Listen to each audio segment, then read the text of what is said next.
Welcome to Not Milk Never Milk. Subscribe if you're lactose intolerant. You start by confirming your PC meets basics. Windows 10/11 or a compatible Linux distro, available GPU, and about 12 GB free RAM for the Wallpaper engine. Once done, pick a reputable live wallpaper app and download its installer.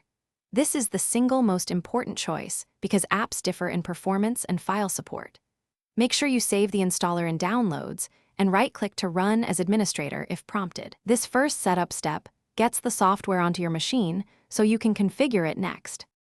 You now run the installer and accept the necessary permissions, background access, audio control, and optional driver hooks, because they let animations play reliably and respond to system audio. Once installed, open Settings and choose Performance Mode. Battery saver for laptops, balanced for everyday use, or high FPS for desktop rigs. This controls CPU/GPU use. Then import or browse wallpapers, video files, animated GIF, or WebGL scenes.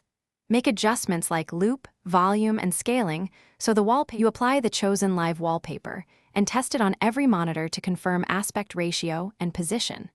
After that, fine-tune frame rate and resolution scale to balance visuals and performance.